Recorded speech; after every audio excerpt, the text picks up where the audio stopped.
Hi, we're live, and today we're discussing mental health, halakha, and COVID-19. The reason we're discussing this topic is because it's a serious issue. It's also come to the forefront. A number of poskim and important rabbinic figures in the American and Israeli community have put out opinions about the importance of being willing to pick up or answer the phone on Yom Tov or Shabbat as people are in isolation, and sort of noting the risk of the lack of contact that folks would have over a 3-day Yom Tov period or even a shorter period, and what that could mean for those who suffer from anxiety and depression. Of course, that's a huge and growing group. So today what I wanted to do is discuss the application of halakha a little bit outside, not in the sources as we've done with prior lectures as much, but just give an overview and some thoughts. And then the second piece I wanted to discuss is the non-halachic component. Is there advice in the Jewish canon about how we all might respond, because of course mental health isn't this thing that only happens to some set of people who have an issue. It's like physical health. It's not that everyone is healthy and a few people are sick, right? But it's something we're all dealing with as just in the general category of well-being. This bifurcation is sort of a false choice.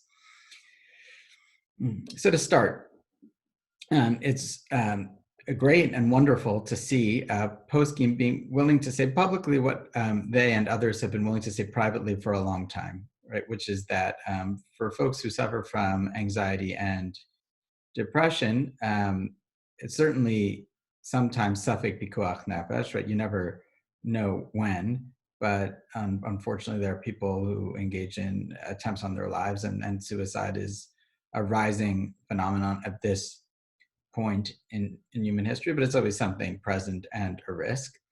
But then there's just the general point, which is that it doesn't need to come to a person wanting to take their own life, but that these maladies can have extremely detrimental effects on people's lives. So first, some of the rulings that have been out there generally.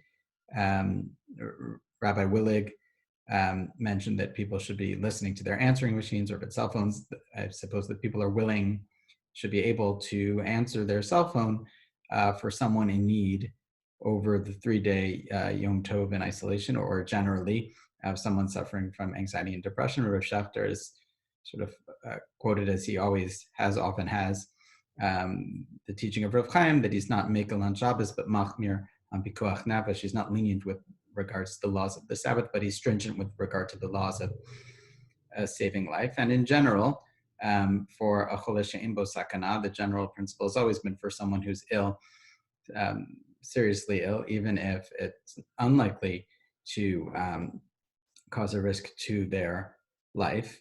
But even still, we would violate rabbinic laws on the Sabbath. And certainly if someone is in a case of pikuach nefesh, of a life, a danger to life, or safek, or a doubt about that possibility, then we violate everything in the Torah, basically, to save that person. Now, there are different opinions with regards to technology. Outside of the Chazon Ish, right, who ruled that electricity is like fire, therefore a biblical malacha. Rav Shlomo Zalman Auerbach understood it to be maybe a derabanan, a rabbinic restriction, something about uvda dechol. It's a sort of a weekday activity, or maybe it's just a custom that we have to prohibit electricity, but it's something much weaker. And in general, we engage that opinion as the normative opinion in the rest of our halacha. For example, if we treated electricity as a biblical melacha, we wouldn't be able to do it even indirectly. And so when we open a fridge but know that perhaps the motor will turn on, that would likely be prohibited if we viewed just the current of electricity as a biblical prohibition. But we don't. Most of us open refrigerators, open doors, knowing the air conditioner will go on, drink water knowing the cooler might go on, open the fridge knowing that the unit might go on to cool it as we let in warm air. We're okay with that because it's an indirect melacha, and we're talking about a rabbinic prohibition. or maybe just even a custom. And so it's an important custom, and it becomes even more important with the ubiquity of technology. And now technology has become even more ubiquitous in this isolated age. And so it's arguably even more important for the technological carve out, whether that's a design of the halakha or an accident of history. Either way, this notion of the secular Sabbath and a break from technology has become widely popular and understood to be super important, disconnecting from our screens to connect to the world. I'm going to note that being home, I've been able to spend most days watching the sun rise and davening often then, and often watching the sunset or the twilight period and seeing the stars come out and the moon and noting the darkness in a way that I'm not when it is a busy time of year. And just those things, being part of nature, as if nature was the separate thing, just being present in the world that we're in and feeling part of the grandiosity of all of it and sort of looking up and noticing it itself is an extremely pleasant and comfortable sort of thing. Maybe it's about getting washed up in something much grander or bigger, or about connection to the past and millennia of humans and others who have stared up at the same sky, or just the beauty of it all. But there's a profound sense of comfort and calm that eases tension to doing those things. And so that's just good advice generally, but that doesn't happen if we're stuck on the screens. We're stuck in these little screens and we forget the great world that is beyond the boxes we live in. Einstein used to call the houses boxes, I think. It's a useful thing. And so as we're in the boxes, but if you are fortunate enough to have a yard, to be able to just see the sky. Okay, so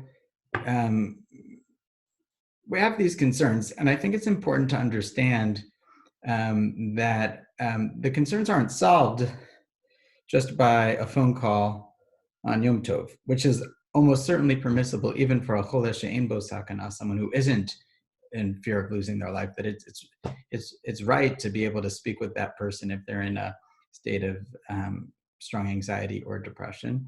I'll note that I've been doing that for years to people in our community under ruling from many poskim who have permitted it. Just it's the basic application of Jewish law. It doesn't require a chidush, a novelty, the same way we know that someone would take medicine or go to a doctor if there's a illness on Shabbat. This isn't different, and part of the effort to destigmatize it is to name that it is okay.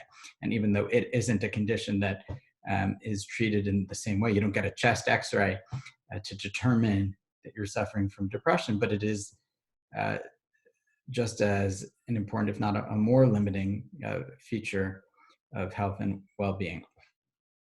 The nature of anxiety and depression are often such that they're not solved just by a phone call or contact. And I think that's something important to name. Many of us have suffer from, lived with, dealt with now or at other times, many people or ourselves who suffer, struggle, fight with depression, with anxiety. And it's not the kind of thing that you say, oh, well, here's depression. Let me, let me call someone, it will be better. And I think some of the nature of this discourse, the way it's being discussed in the public, it's good, the discourse, and I'm glad it's happening, but I just want to name that it doesn't solve quickly, and we should be resistant, or this is sort of just a prophylactic warning, right? We should be resistant to the idea that just this form of contact, which is important, is going to solve the problem. The second piece is that it's not just about this melacha that people should be in contact. We're focusing on that because of the isolation. But over the years, I know I've received rulings, and it makes sense, right, that people who suffer from depression, for example, might go to the gym on Shabbat or work out if that is important in helping mood, and it often is. There are people who, it's a spiral. When someone feels that they're starting to fall into a depression, people have different activities and coping mechanisms that they use to help themselves out. Sometimes it's writing or drawing. Sometimes it's just zoning out and trying to distract themselves and watching a TV show or listening to, listening to music. And many of the activities, sometimes it's going on a ride and just getting away from it all for a little bit. And over the years, people in the community have come to me and said, Rabbi, I'm falling into depression. And one person said, what I really like to do in the fall when that's happening is just go for a drive. We live in New England, despite the background, and look at the foliage. Or it's important for me to just get on a treadmill, put on some music, and run, and that helps me cope. And so people have different ways of trying to deal or cope, and it's actually very difficult because part of anxiety and depression frees people up, and part of it is a lack of motivation and energy, and not just a general, I think people confuse it for laziness, almost an impossibility or a physical barrier like cement to being able to do anything proactively. And so we have to realize that if someone does call on Yom Tov or Shabbos and they're suffering in this way, it's important. And they probably used a lot of energy just working up the courage. Forget the stigma of calling on these days to do that, but anything they would do. It's not just this malacha, exercise, other things. And so I think we need a general sort of understanding the same way. If someone were doing a rehab routine that was important to their heart health and needed to use a treadmill on Shabbat, that it could be that someone who's suffering from depression in a particular period might need to do the same thing as well. And so to do the broad rethink of this, I want to give a shout out to Mark Vine, who's been promoting a pick up the phone, a hashtag pick up the phone campaign. I think that's an important start, right? It's just to be able to be there for people. And what that will mean for our communities, because for a long time, those that suffer from anxiety and depression have really struggled. I'll add that it's not just the isolation of the quarantine that make it difficult, but often Shabbat and Yom Tov are difficult anyway. People frequently have a hard time doing things quickly when they're in a sort of place of depression, and they're struggling often just to get through their workday. But there's a slowness that comes with suffering from depression. And so Shabbat, by its nature, starts at a particular time. And already just the Shabbat is going to start at this time for people who suffer, I know, is a tremendous challenge. People want a little extra time on the front end to get into Shabbat because that time pressured rush when they're suffering from depression can be a real challenge. So just starting to really have deep empathy and understand the ways in which the whole system, being in public when you don't feel like being happy, being at Kiddush and having people think that maybe you're rude just because you're struggling. All of these things, the whole nature of a communal celebration of Shabbat and Yom Tov can be an additional stressor and can compound rather than assist. And so the ways in which we might allow for more flexibility in general, applying the normative principles of halacha, there's no great halachic chidush here, but to sort of extend the thinking that we've started here by saying we're going to pick up the phone, and Mark Fine's campaign, all of that, and saying, yes, that's great. And I think there's a yes and, which is that it's not just now, it was always a need. It was always a struggle. I know that Rabbi Yoni Rosenzweig is working on a whole book on this that will be an important release across the sea in Israel, and everyone should read it. But just to think about all of the ways in which we need to to adjust our expectations and allow for people to do what they need to do in order to be in a better place. So that's sort of the first piece. Is I just want to encourage people to think about it more broadly, to share their experiences. We might have interesting communal reckoning or conversation, but it's a really important and a really unfortunate thing that caused it. But it's great to see halachic leadership from some of the post-game in the community that is really vision-based and sort of right on the medical knowledge. This is where sort of a Torah Umada ideology can be really good, right? Torah and knowledge, and sort of really looking at, well, what's changed? What's changed is that we have a totally different understanding of psychiatry now. And so Torah Umada doesn't just incorporate Kant or some kind of philosophy frozen at a slightly prior period in time, like Rav Shagard would incorporate even postmodern philosophy and truths therein, but psychiatry and other disciplines. Certainly, people have spoken about neuroscience in that context, but here it's just a good application of medicine, particularly disciplines of psychology and psychiatry, to Psak Halacha and understanding the dangers, but also how people are suffering, especially as anxiety and depression have increased in our world, which is sort of disconnected from the human condition broadly, right, which is part of what results in this. I wanted to now shift gears. So I just want to note, both I and Rabbanit Avital will have our phones on for all of Yom Tov, and we're not going to be, attached to them at the hip. But if you need to speak or want to speak, and you feel that either of us are people you want to speak to, you should call. and we'll get back to you. And you shouldn't hesitate about that if you're suffering from anxiety or depression. It's totally fine. I'm not saying you'll want to speak to us. This is true for anyone, but sort of a communal norm. But certainly now, as the concerns are increased, but even not now.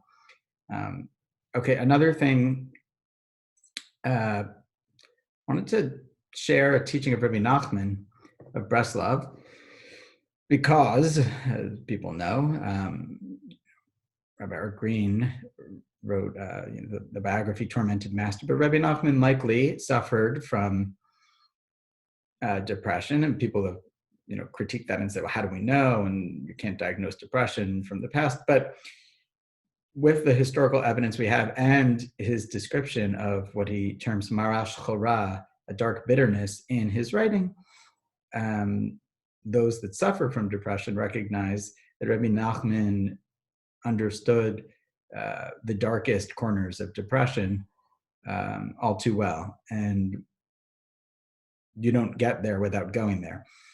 So what was his advice? And his advice is actually in the teaching that maybe is the hardest teaching for this. It's the teaching that became, the song, mitzvah gedola lehiyot simcha tamid. It's a great mitzvah to be joyous always. And I wanted to study the teaching because actually that teaching and the two after it contain his best advice, and it is good advice for how to deal with anxiety and depression, because it's not just that Judaism has these halachic tools where legally we can ease strictures in order to accommodate human suffering.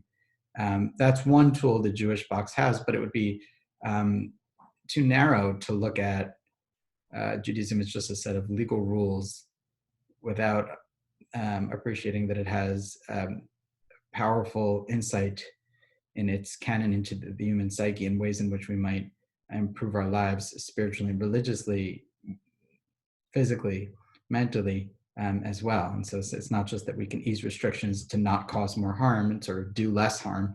That's aleph, but bet is there is constructive advice here. So we'll do a screen share.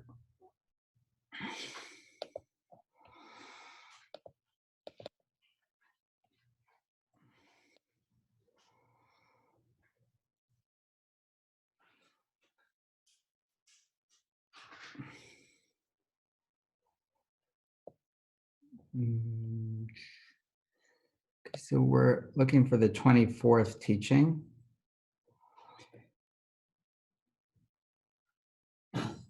Here we are. We're in the Chilek Bet in the second part of Likutei Moharan. And this is the 24th teaching, Kaf Daled. Mitzvah gedola lios b'simcha tamid. We're not going to read it all. We'll skip around. We'll skim the parts that are relevant. It's a great mitzvah to be joyous always. So this isn't just a teaching about being happy. It's not Pollyanna. To strengthen with all of our strength and to distance sadness and marash chora and depression, to fight against depression with all of our strength. And Rabbi Nachman goes on, every illness that comes to a person comes, maybe overstating it, but in general from a degradation of joy. And we know that the states of anxiety and depression do in fact lead to poor immunity. And so he's working with this, maybe not in a scientific way. And so he's working with this field. There are 10 types of song, and they are all sort of forms of joy. Alei Asor, as it's written in Tehillim, Alei Asor, there's a 10, from Eser, there's a 10-stringed instrument. And God will rejoice in our Kisamach Hashem b'fo alecha. We'll rejoice in God's ways, etc. Okay, ve'elu yud minei nigina b'ayim b'soch asara minei tefikin. Mechinosan. Alken kshish kilku v'gam b'simcha shi b'chinos yud minei nigina ayedei zeh b'ayim cholas minei yud minei tefikin shenes kalkulin ayedei kilkula yud minei nigina shehem asimcha kanal. Explains that there are these 10 types of songs, and when we are experiencing a sort of an illness or a lack of chiyus, a lack of sustenance of life, that they're coming from some, the song isn't firing on all cylinders. There's a lack in the song.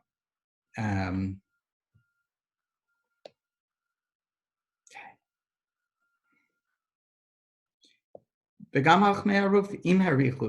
is Rabbi Nachman as an early modern Orthodox Jew or a Torah Umada Jew. But the doctors have said a lot about this, he says. That all of the illness comes from depression and sadness. So just to be clear, I'm not saying that people that get the coronavirus is because they weren't happy enough. That's not what this is not a blame accusation game. Rabbi Nachman is talking in general about the malady that comes he's talking about mental health in general as an important feature of our overall well-being, which is true. And joy will be, can be great healing. In the future, there'll be great joy. As the sages teach in Yerushalmi Sukkah, the famous teaching about the Messianic era,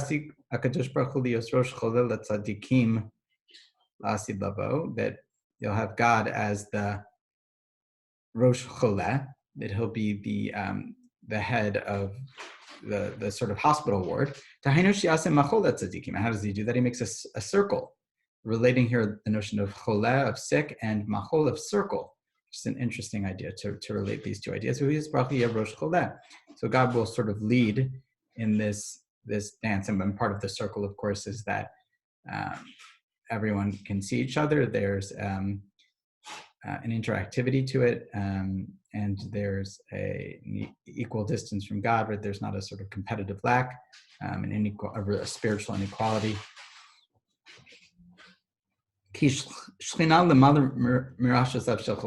Famous teaching with halachic implications about standing before someone who's sick when you go to pay a sick visit, that the Shekhinah, the divine presence, rests above the headboard of the bed of someone who's sick.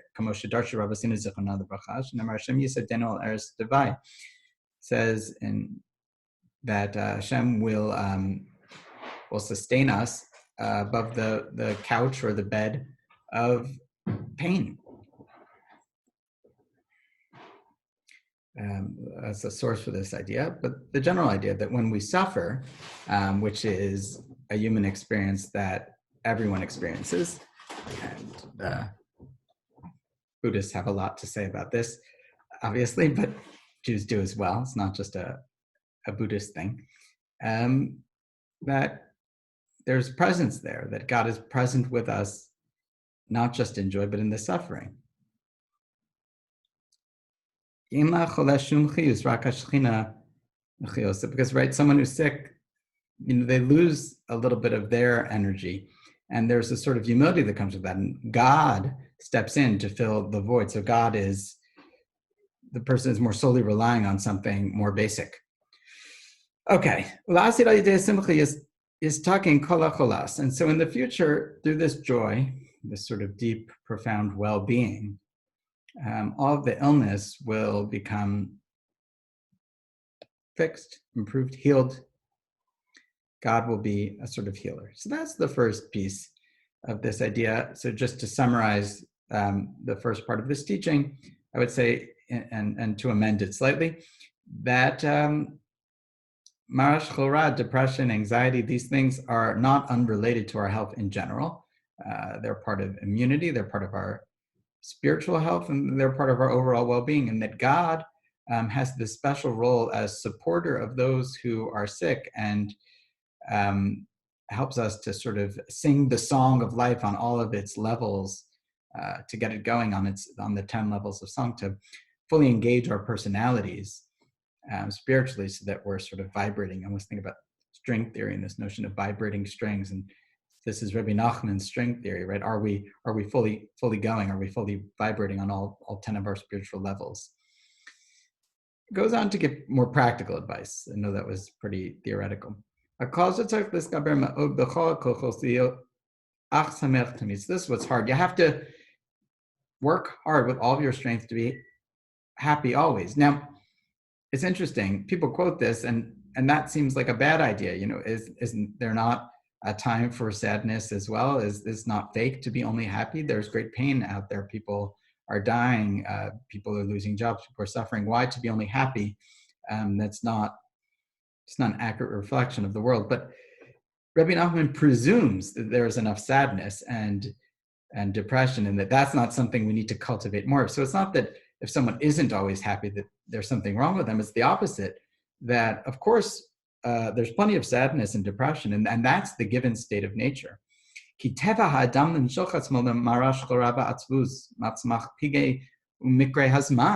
Because there's a negativity bias, says Rabbi Nachman, which we know is true. The news fixates on calamities and not the good news. Most things that happen in most days are good. People help their neighbors and love their families, but the news fixates on catastrophes and calamities. And so that's just a reflection of our psyche generally. As he says, a person carries themselves to a depression and sadness because of the occurrences of time and the assaults of the day, right? How many people have the coronavirus? How many fatalities? How many ventilators are left? Just how bad is it? How bad is the governmental incompetence in responding to it? And so we focus on the negative and we fix it on the negative. And of course, from an evolutionary perspective, that makes sense. It's more important for a survival perspective to pay attention to that which will kill you than that which is wonderful. And so that's the way we're wired up, is to focus on these things. And so that's the given.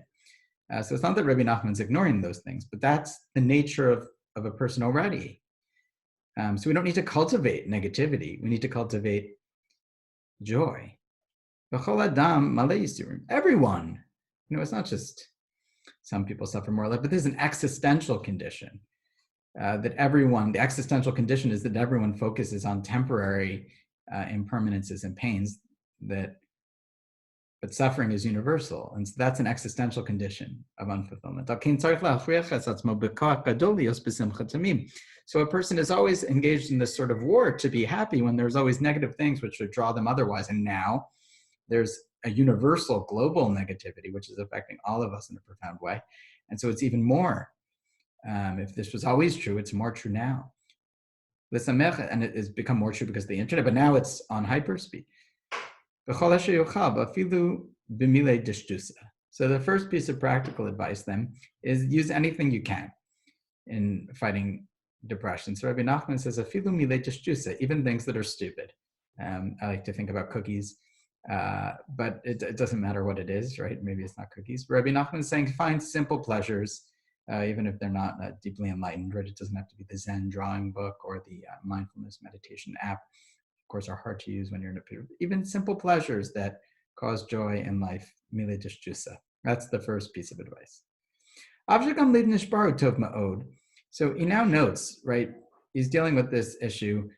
But isn't it good sometimes, not just realistic, but spiritually beneficial, not to always want to be happy? Is that not just an escape from life? So it's true that leiv nishbar tov ma'od, as the Hasidim like to say, right? Ein shalim kalev nishbar. There's nothing so whole as a broken heart. That pain in the world is a way of sharing with God's pain in the state of the universe, the exile of the Jewish people, however you want to talk about it. This is a desirable spiritual state, to be open-hearted, to be open enough to feel the pain and to let it in. In kazehu rak be'ezo shah. So that is true, but that is only good sometimes. So we're now, his second piece is that he is qualifying mitzvah gedola liyos b'simcha to me. It's important always to be happy, but by always, we don't mean always. We mean that it's important to only be sad sometimes. So this is a change from it's important to always be happy to it's important to only be sad at particular times, not to be sad about the coronavirus all day, every day, but rather be'ezo sha'ah, at some time. To schedule it, it's proper to fix this time. So he now goes into his classic practice of hispodidus, which is he feels the remedy. So the first remedy was mile tishtusa, call it cookies, with simple pleasures. And the second, binge TV watching. And the second piece of advice is to find a particular time, like a kind of therapy with God as the therapist, l'shaber libo, to break your heart, to let it in, to let it open, to reflect on what's going on, but not in an addictive, frightened way, but to really go deeply in and to let the heart crack open over these things. So the and then to cry out to God over it. Like we do. This is the Breslov practice. And then the rest of the day, you're kind of apportioning a time to allow for this. You're not constantly fighting the intrusion of the negativity, but rather you're finding a time to embrace. And so we've changed the teaching from it's good to always be happy to it's crucial to find a specific time to really go dark. Because if you always have a broken heart, it's very easy to fall into a depression. It's easier to fall into a depression than it is to become Pollyanna and to become a happy-go-lucky, going to say a nana-anach person, which is funny because we're talking about Rabbi Nachman. You get the point, right? To just become so happy that you're detached from reality. That is not something I'm afraid of, says Rabbi Nachman, that people are going to become so happy, they'll become unrealistic and a clinical happiness that is causing maladjustment with others. That's not the fear. The fear is depression. Lavola is a hololess that becomes so silly. It's more likely that a person will fall into a depression and they'll become a clown. Alkain, therefore, should be happy always. And what we mean to say is that you should have a fixed appointed time for a Lev Nishbar. His final piece that we'll share here, the 25th piece about the Hisbodedus practice. Hisbodedus, of course, is a sort of meditation, maybe not, of course, where one would go out, and here, right, we're all in bidud. That's the Hebrew word for the isolation, quarantine. So most of us around the globe are in this form of sort of quarantine or isolation. So this is universal advice from Rabbi Nachman. He prescribed this as a practice to sort of separate from people, right? And to allow this sort of brokenheartedness. It's not just a separation, but it's a pain. And it's a great level. It's perhaps the highest of all of them. To pick an hour or a moment or so. To be alone in a room or in the field. And this is a good practice for now.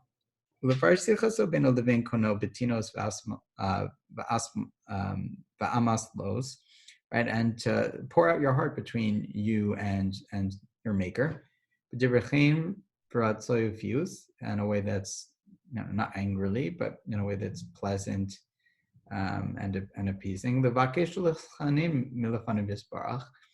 To request and to plead before God, that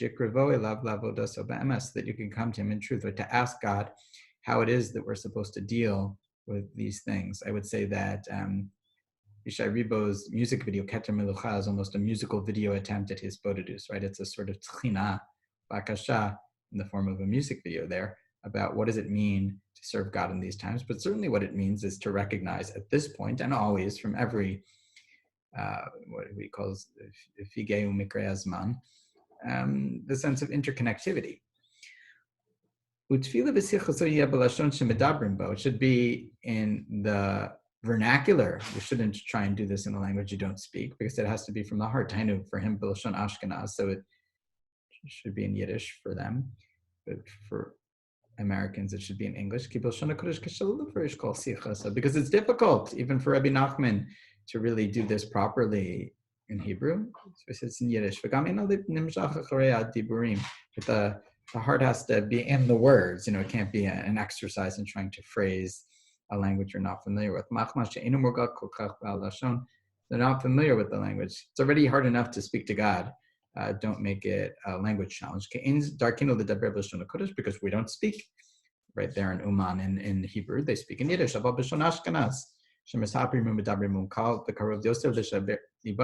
it's much easier to break the heart open by speaking in the language you speak in and to have an actual conversation. machmashehu mor galbo. It's not about Yiddish per se. It's the language you're accustomed to, explains. So he says, Yizar ma'od argil atzmo lahasmid bazeh yom biyom sha'a miyuchedes kanal. Person should make sure to do this every day.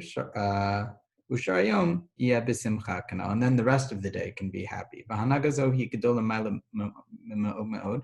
This is the practice he recommends the most. Uderach ve'itza tova ma'od l'skarei ve'elav yisbrach. And it's a good way to not just to have well-being, but to come close to God. Call this God as your therapist. It's a general advice and includes everything. So there's more to say about that, but so just to summarize Rabbi Nachman's teaching here, the first is that he's more concerned with negativity and negativity bias leading to anxiety and depression than he is with someone being unreasonably happy.